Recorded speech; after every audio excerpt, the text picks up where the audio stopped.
Titans of industry. So what we are doing now at the Standard Group is, in this bid to foster a culture of excellence in Kenya's corporate world, we're dedicating to showcasing and celebrating the exceptional achievements of leadership of Kenya's business community in the series that we'll be calling the Titans of Kenyan industry.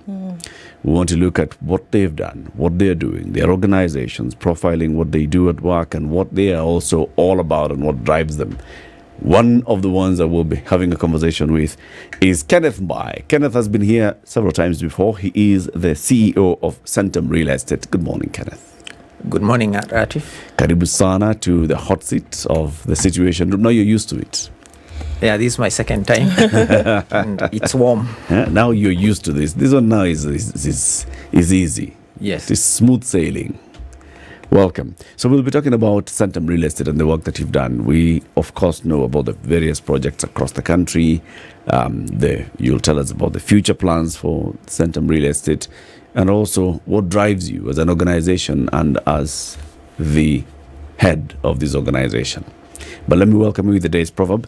The proverbs this week, courtesy of CT, are from South Africa. And today's proverb says, "A grave is not dug until a person is dead." A grave is not dug until a person is dead. Kind of obvious, isn't it? Yes. But then why do you think this is a proverb?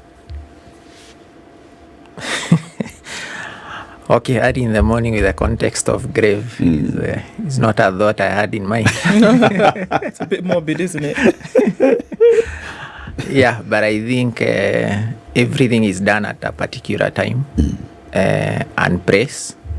And there's always people are prepared for what will happen at a given point in time. There's a sequence of things. Yes. Yeah. Don't jump to stage 7 before you've done stage 3. Yes. Yeah. So you follow the sequence. Yes. Okay. That's a good one. There are many people who don't know about Centum Real Estate. So please introduce Centum Real Estate to the audience.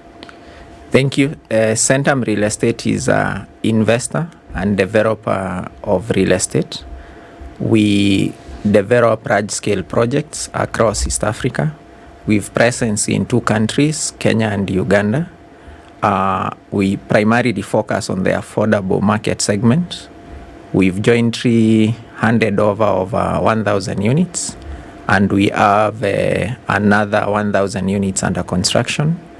We enable East Africans own homes in mixed-use developments with nice amenities where families, businesses, and communities can thrive. So we try and give world-class environments to Kenyans and East Africans in general. Yeah. We've talked about some of your projects. We've talked about the Vipingo project in Kilifi County. We've talked about the housing projects in Kasarani, the housing project as well at 2 Rivers.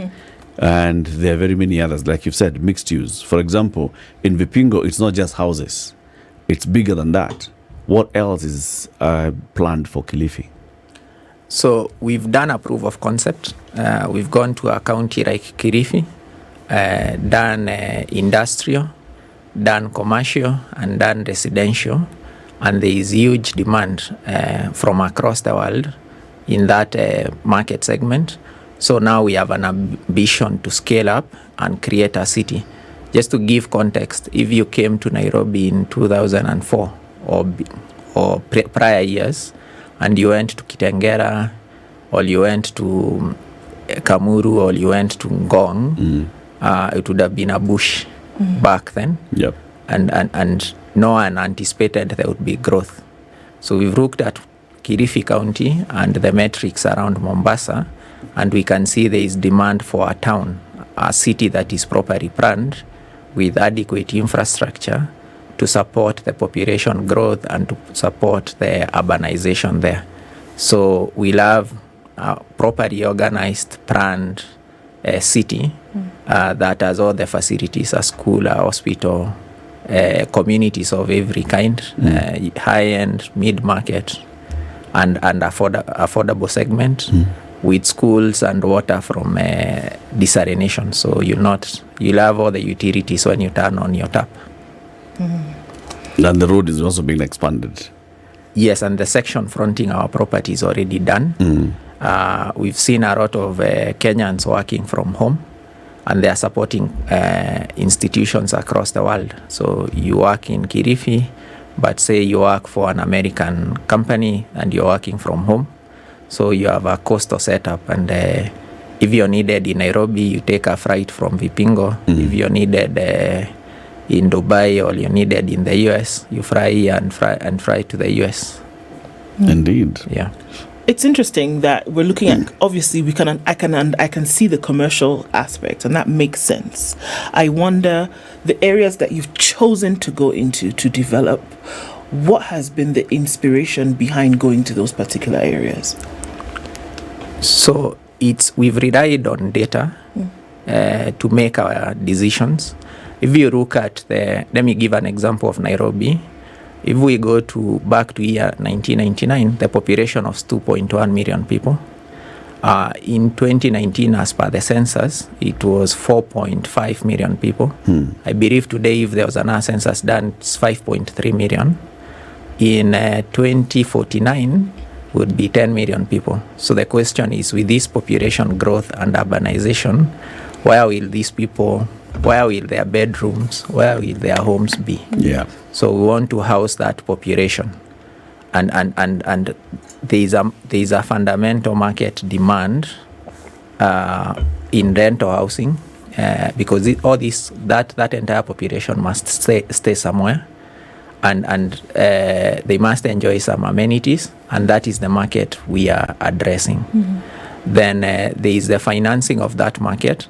So 2 days ago, I think 3 days ago, the SASRA, the Circle Regulatory Authority, released a report, and we're looking at that report.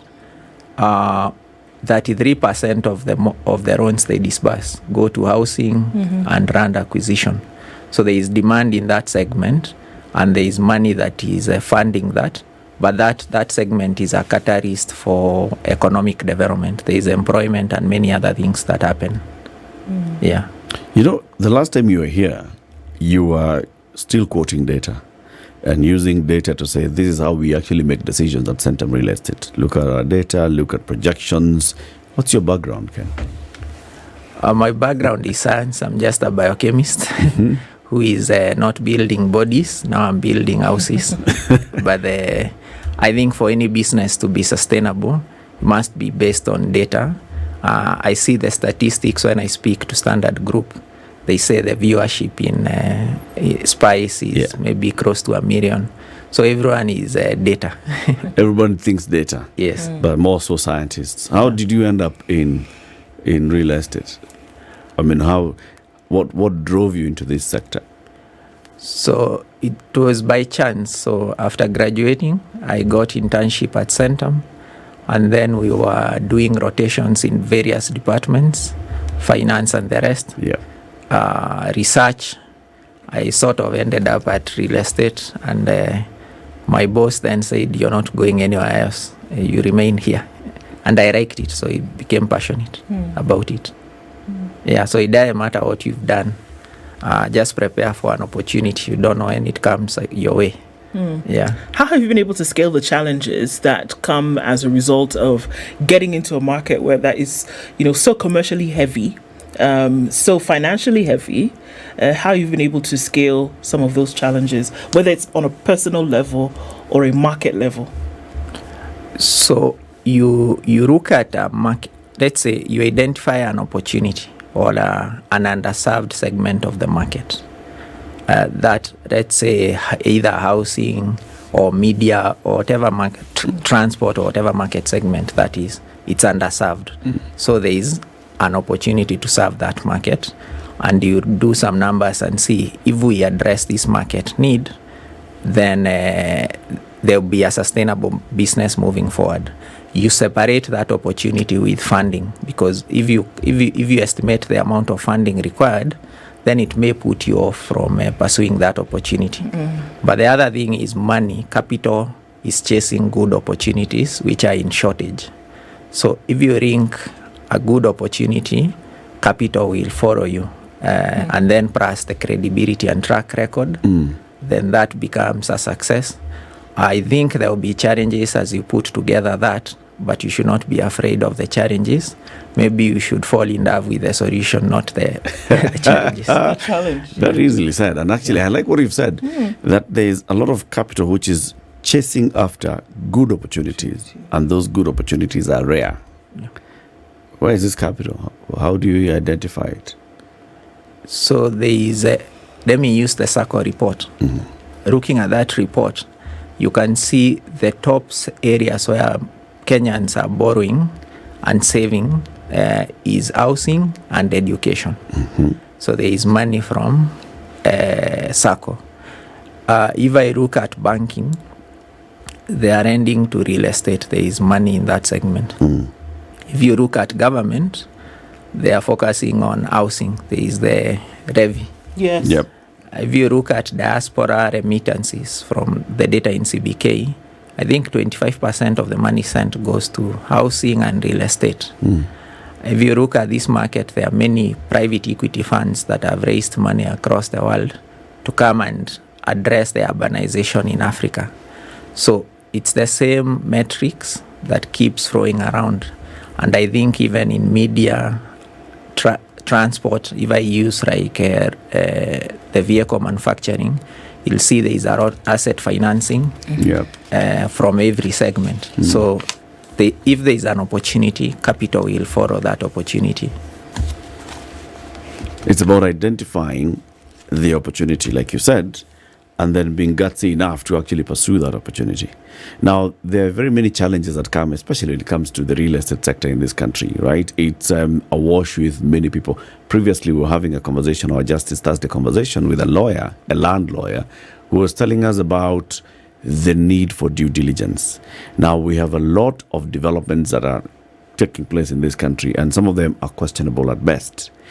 How would you advise somebody who's thinking, okay, I want to venture into real estate, let's say as an investor, as a developer, or as a supplier of certain goods or technology?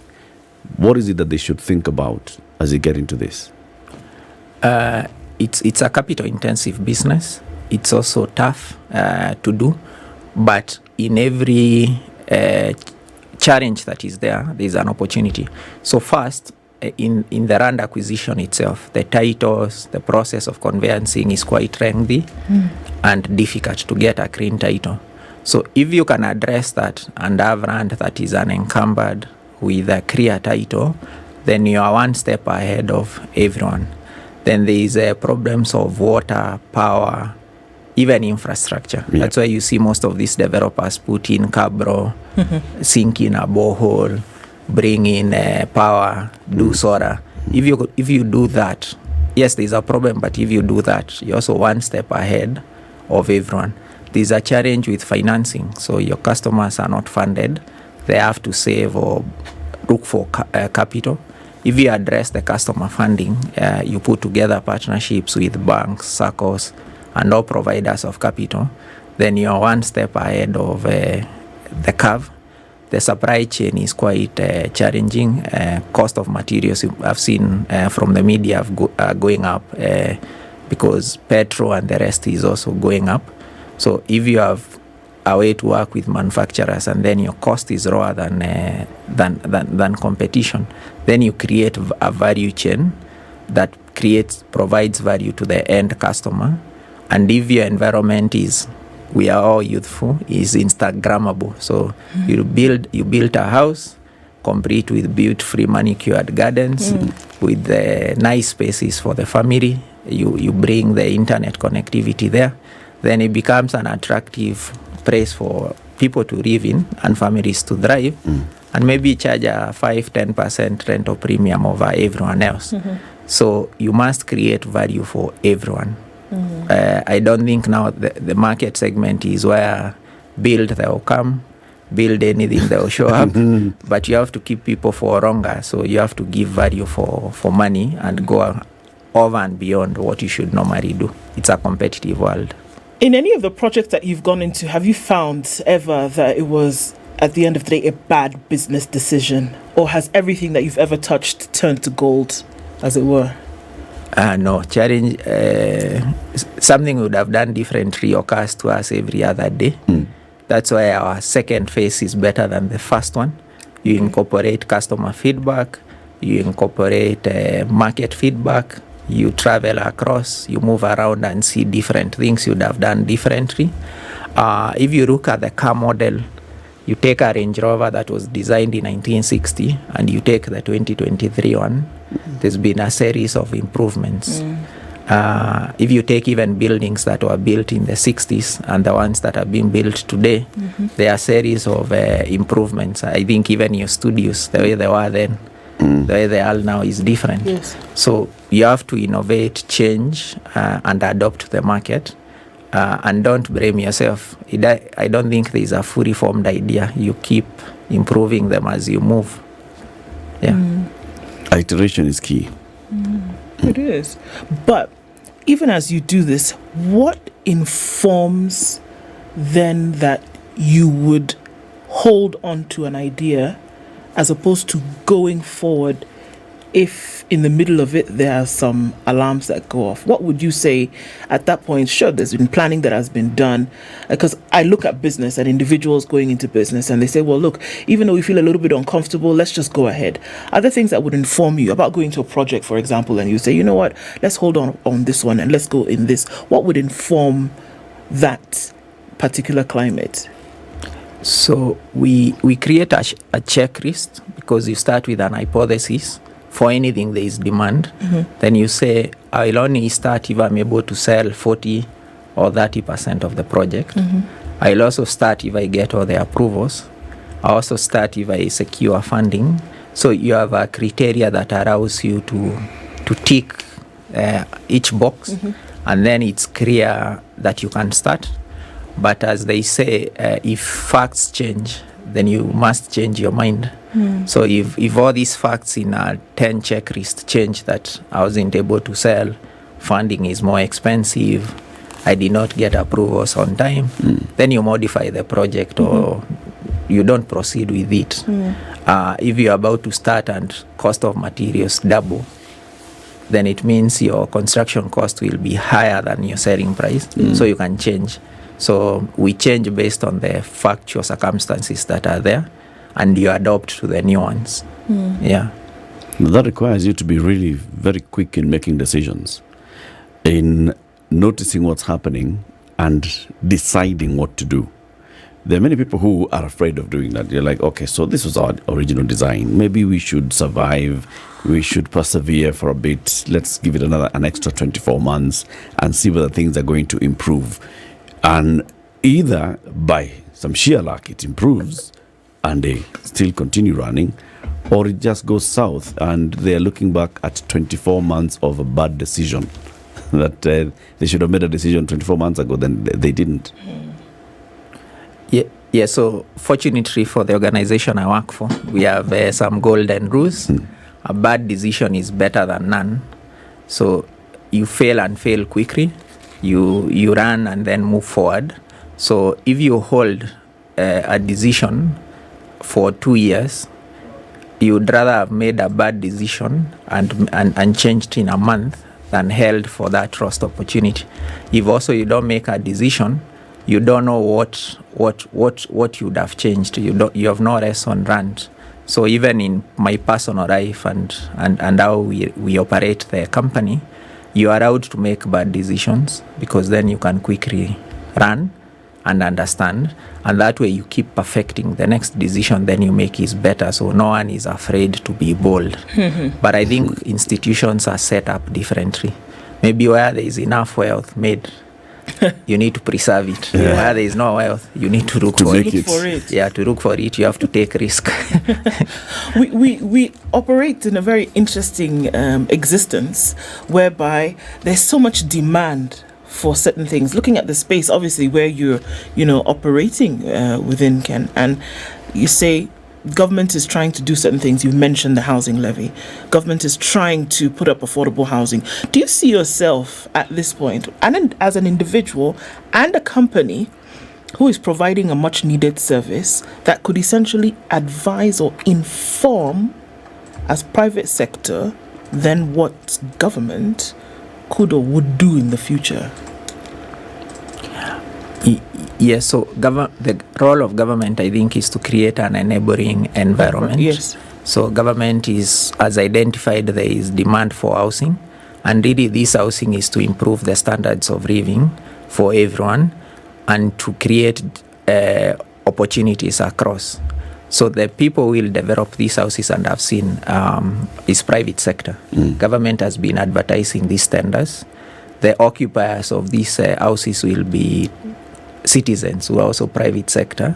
So the data that is gotten from there, as you put up the projects, as you sell them, as they are occupied, is what then you share back with government, and that will inform future policies. It will also inform the future approach that government and all the sectors take.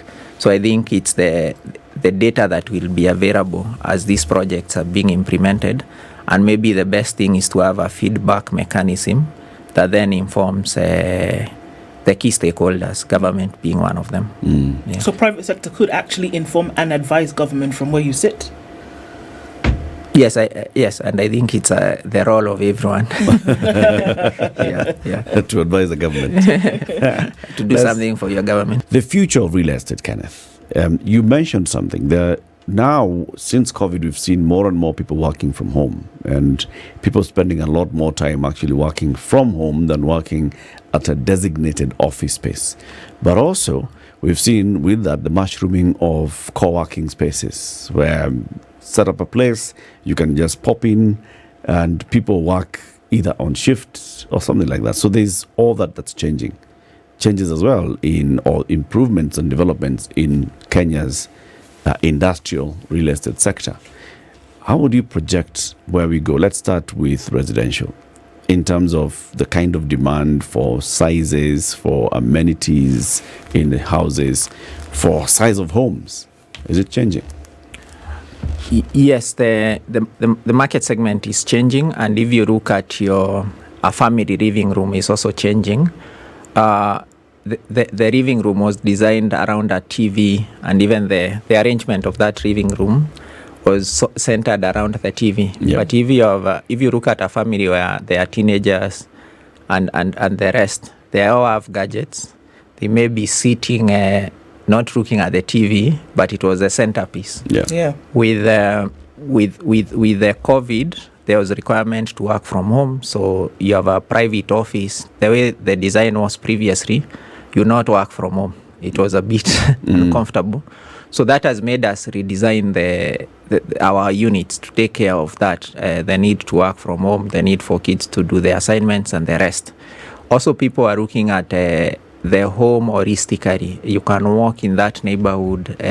You can enjoy the living space in totality. So that has forced us to redesign, and I think it's forced every real estate developer to rethink how they put together the living spaces on the residential segment.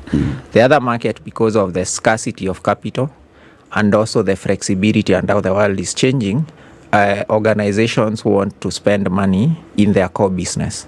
So you want to spend money in your core business and not spend money in doing office fit-outs. That's why there is that co-working space. You can pay for a given period of time, and you move to another location or another country and set it up. So you allocate capital to your core business, but that has allowed people to also create co-working businesses.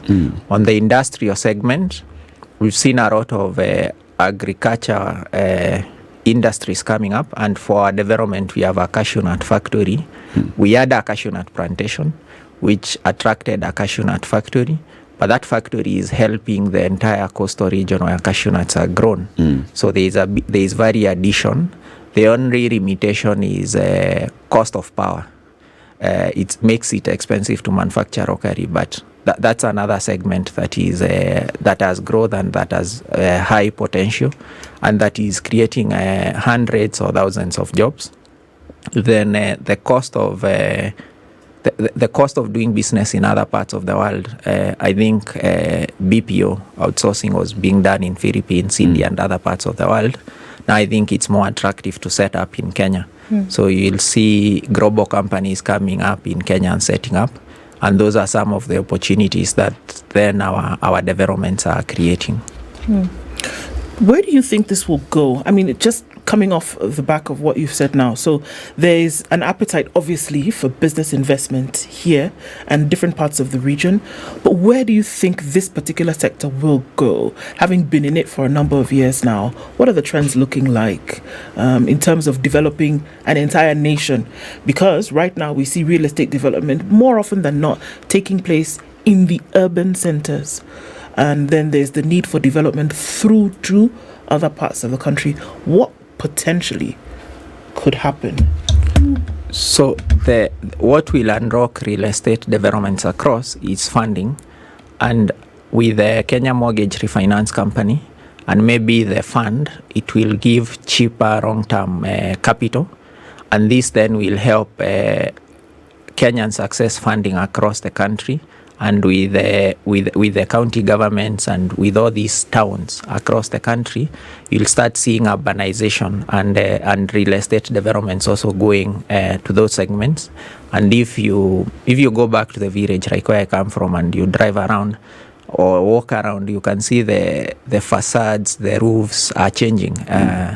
People are building better homes, higher quality homes. It means they have access to funding, either through saving, and they want to create better living environment, and I think it's across the country. So we'll see a bit of developments in Nairobi, but also in the key towns, Mombasa, Nakuru, Kisumu, and the rest, and other parts of the country. There will also be real estate developments there.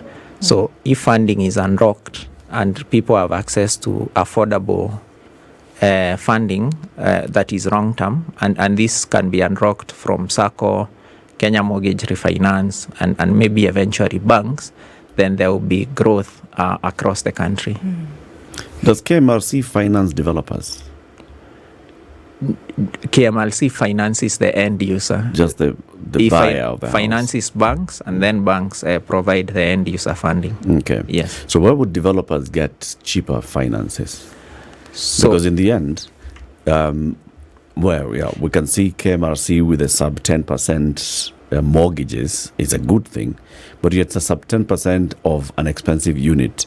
It's expensive because it was expensive to put up this unit. It was expensive for the developer to buy the money to put up the unit. It was expensive for the developer to buy the technology, to buy the materials.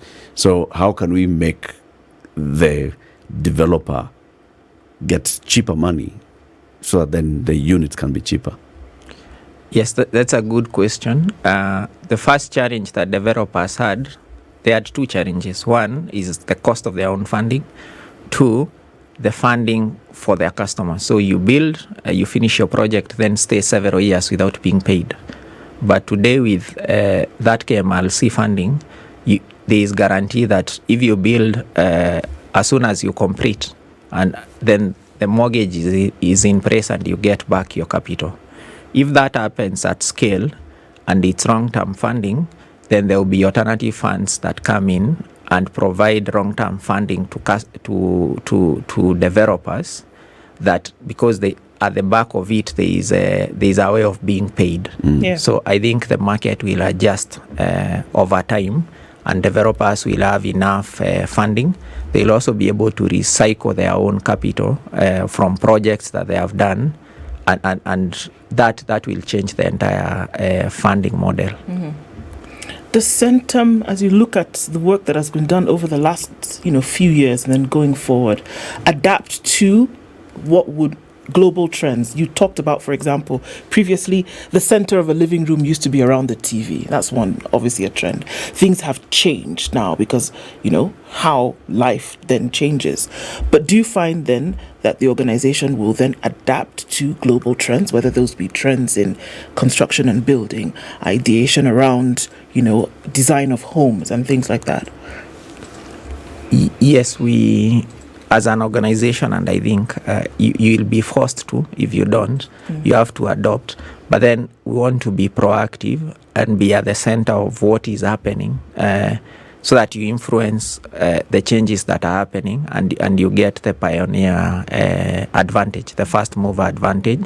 So we have a research team that identifies those trends. We discuss with our design team to incorporate those trends, and then we enjoy from that benefit, because the worst thing would be to build a house and then you walk in and say, had you done this 5 things I would buy, but the way it is, I can't buy. Yeah. So that is the challenge that we have to deal with upfront. You want the customer to be comfortable that I can buy this product. Yeah. What are some things that people say they would want you to do that perhaps you've not done yet and that you would be interested in doing in the future? Many things. Just to give maybe a vehicle experience.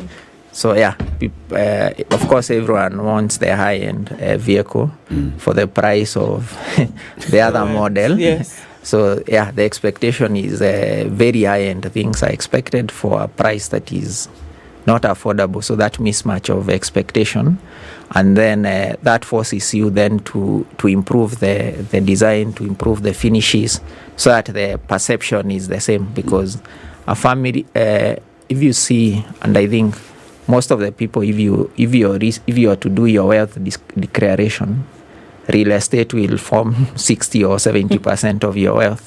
Even for public officers, when wealth declaration is done, you see real estate is a big segment of it. It's something that you bring people to see, you host parties, so you want the best of that show off. So that is the thing that we get from most of our customers.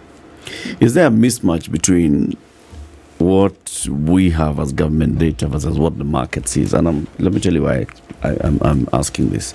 If you look at figures from government, from what we call formal employment, a majority, a big bulk of people who are in formal employment are in the average of up to 50,000 shillings, right? 30 to 50K a month. And then we have a minority who are above that. The ones who are above 100,000 are few. If you look at the statistics about bank and bank accounts, again, those who maintain a balance of 100,000 shillings and above are few.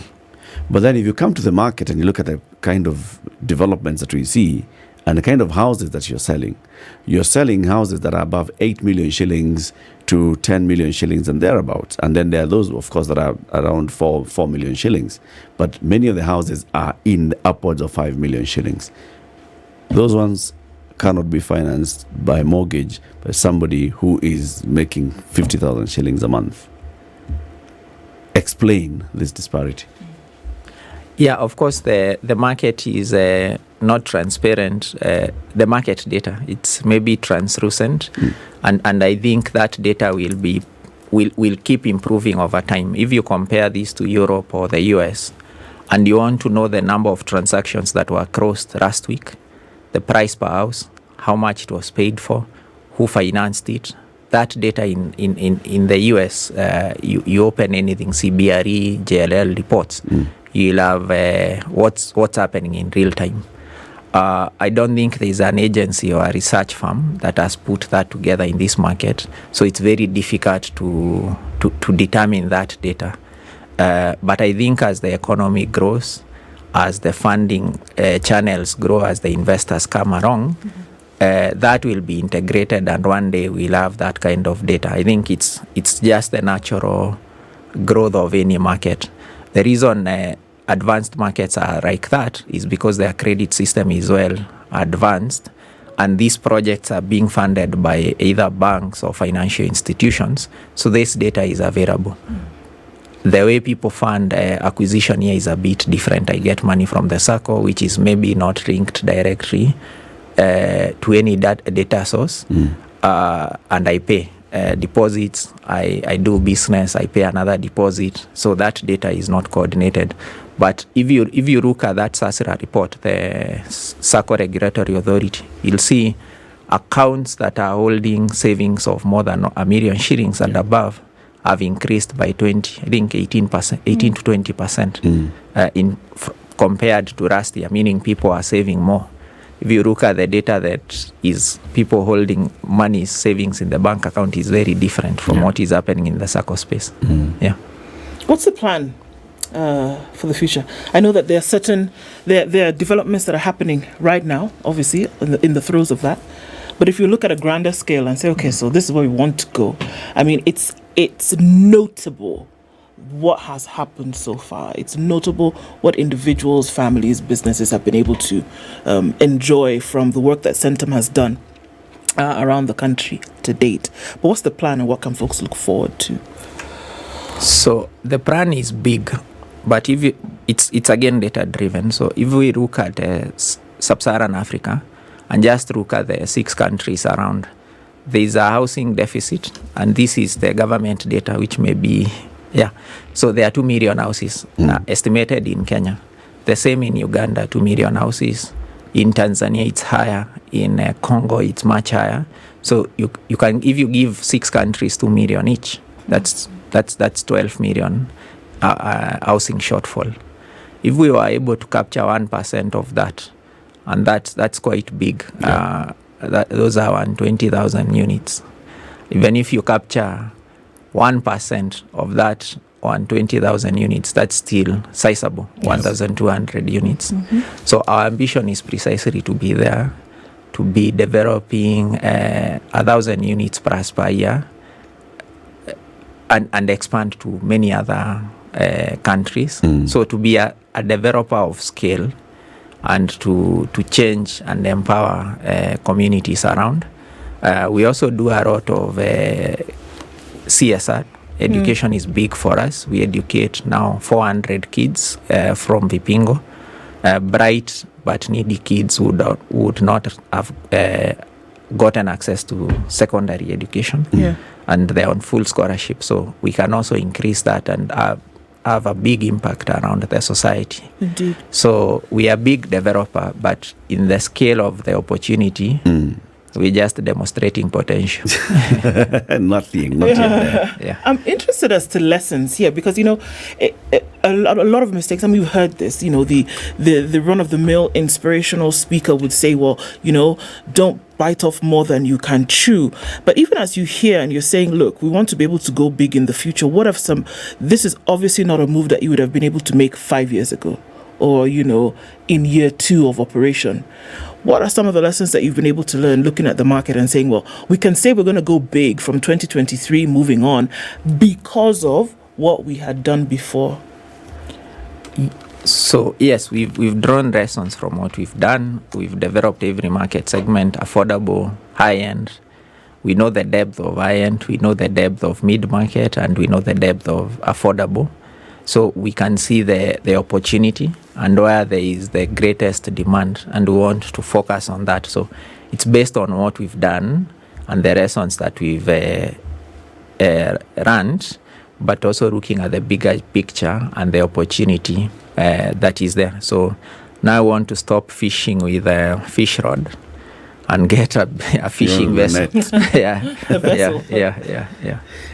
You mentioned, if we were to look at the market that you were talking about, urbanization is going to be the big thing. Kenya's population is going to be majority urban in just a few years' time. But for that to happen, there has to be planned development of these urban areas. The Kilifi project, as you said, is planned to create a city where people can work, live around here and have the recreational facilities. So as you're doing the housing projects, then you must create that demand by making sure that you create opportunities for people to work, and then also you're providing them the availability of houses. You mentioned BPO. Business process outsourcing is a conversation that's happened in this country for many years. Kenya can be the BPO hub. Kenya has, a well-learned population. Kenyans speak fairly good English. Kenyans can do this and the other. Because of our geopolitical location, we are awake when many people are awake, and we can even stay awake when other people are asleep, and all those things. Do you have a plan to set up BPOs and then attract those kind of investors to come into any of your projects, let's say Vipingo, where they can come and set up there, and that would also then create demand for your houses? Yes, we have that. And just to start off with Vipingo, when we started, it was more of industrial, hankered. But then when we spoke to the industry owners, they would ask, where will my people stay? So housing became a key component to bringing industry. So we focused on building houses. And now, if I have to come and set up a factory there or a office there, I'm not worried where my staff will stay. Both senior management, mid-level, and every segment. So as these economic drivers happen, then if people are there and they have a source of income, they're able to generate some economic activity. There are families, they need a school, they need to take care of their health, so hospital comes in, and they need to entertain themselves, so people need to have a good life. So they have disposable income. That's where retail and hotel and entertainment comes in. Then you create the ecosystem. I think you've seen Two Rivers set up a TRIFIC, the Special Economic Zone, to take advantage of those BPOs and regional businesses. So that's another opportunity that is happening around Nairobi, and a similar opportunity will also happen in Uganda to take advantage of both local and international trends and the things that favor Kenya. So where it was cheaper to do business in Far East, India and the rest, it's now expensive. And that must move elsewhere. So that comes to Kenya. Yeah, and we take advantage of that. We have already ready spaces for these businesses to relocate in a day and be operating here. While doing that, you create employments to thousands of Kenyans, and you also increase the tax revenue. Yeah. Two Rivers is one of now the new gazetted economic zones, is it? Yes. Is it a special economic zone? Yes. What does that mean? What's the advantage? So it's a service focused special economic zone, and precisely fits that segment of BPO and many other segments. So it means companies can set up, companies that are focusing on the regional operations can set up at Two Rivers and enjoy the tax benefits of running the operations across the region, while creating employment and increasing the the foreign investment, FDI. Yeah. Does that mean that the management of Two Rivers then has to vet who's coming in? Yes, there is already a set up management team and a team that focuses on that. And I think I need to bring them to the show. Yes. You need to come and tell us. So, what is it that how do they attract the companies that come and set up there? Yeah. What are the benefits that they enjoy? And how does that also work within the ecosystem of Two Rivers, which has recreational facilities, shopping facilities, retail facilities, and also, of course, residential? Yes, Two Rivers is well set up, as all the amenities. And it's actually plug and play. Now you can set up and work from the same environment, enjoy yourself from the same environment. Yes. You can live there. You can even go to church there. All encompassing. Let's talk about Uganda. Yeah. What the projects are you doing as Centum Real Estate in Uganda, and why Uganda? So using the same data, there is housing shortfall or deficit. The supply is lower than the demand. So we own 400 acres around the shores of Lake Victoria. We've master planned that, and we've developed 700 residential units. The beauty of that is it's as a frontage of a freshwater lake. So we've done maybe one of the pioneer master plan developments there, and it's been hugely successful. Quite a beautiful location that is a holiday destination. So the market is good, and the demand is there, and I think we've taken all the lessons from Kenya and implemented there in a big way. It's a beautiful site for you to see. Yeah. And even Kenyans can purchase there. Kenyans can purchase there, and there are a number of our customers. I mean, that's great. I mean, I look at this and I think about conversations that we've had this week, and having representatives from the East African Legislative Assembly talking about regional development and looking at who can then stand in a position of leadership. And then I look at land issues in the country, and all of this just seems to come to one central focal point whereby a lot can be done with everybody putting their hands together, whether there's the commercial aspect, which people benefit from. But if you look at the development agenda of the country as a whole, as an individual who sits at the helm of this organization that's doing so much in the real estate market, how do you see then that the development agenda can be contributed to across board by yourselves and looking at Kenya as the goal? With development and with RAND being a key input to that development is if the process of conveyancing, the process of getting a title is fast-tracked, it unlocks many opportunities. It helps you fund the project, it creates jobs, and as many developers keep engaging, then I think government sees the critical need for having efficient services that are facilitative to the business. All right. Yeah. Kenneth, we thank you very much for joining us again today. Kenneth Mbae, it's Kenneth Mbae, not Kipkoech. Kenneth Mbae is the CEO of Centum Real Estate. He has been our guest this hour. We've been talking about real estate development and what he sees from where he sits atop the perch of Centum Real Estate, one of the largest real estate development companies in the country. Asante Sana, come again soon. In fact, bring the Two Rivers guys next time. Let them tell us about the special economic zone and the big opportunities that it portends. This is the Situation Room, the only way to start your day.